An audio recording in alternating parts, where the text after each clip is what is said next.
मलका ने मुझे अच्छा रद्द-अमल मुझे उन्होंने बल्कि अपने पीए को कहा कि इनको जो उन्होंने ट्रक तैयार किया है, मैंने छोटा-सा गिफ्ट एक मलका को दिया था, वो भी तस्वीर पड़ी हुई है, वो भी आप देख लें। वो उन्होंने मुझे तकरीबन उस दौर में 50,000 का इनाम दिया था। लोक वर्सा में जी 8 साल से लोक वर्सा में हम आए हुए हैं।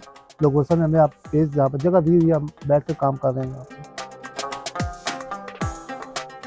97 में जो हमने एक गाड़ी तैयार की थी मलका ज़ेबत की, इंग्लैंड में वो जो इधर आई थी 97 में पाकिस्तान में, मैंने ट्रक तैयार किया था, उनकी मैंने पिक्चर बनाई थी। उसके बाद मुझे ये शौक पड़ गया क्यों ना मैं छोटी-छोटी चीज़ों में ट्रक आर्ट करूँ। उस पे मैंने उनके हस्बैंड की उनकी मैंने वो पिक्चर बनाई थी और मुकम्मल तौर पे ट्रक मैंने तैयार किया था उनका। ये बहुत माशाल्लाह फ़ेमस है हमारा ट्रक आर्ट। तो ये जब भी जहाँ पे कस्टमर आते हैं, विज़िट करते हैं, वो आके देखते हैं, तो वो म्यूज़ियम देख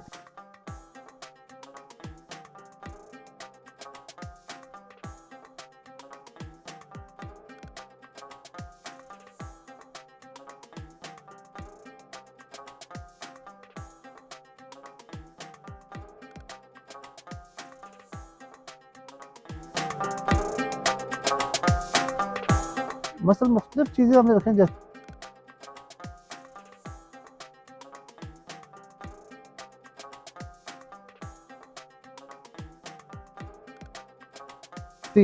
जो हम पहले इस्तेमाल करते थे, प्याले हो गए, इस तरह की चीज़ें, तो वो हम उनको सेव कर काम कर रहे हैं, लोगों को पता चले कि हमारे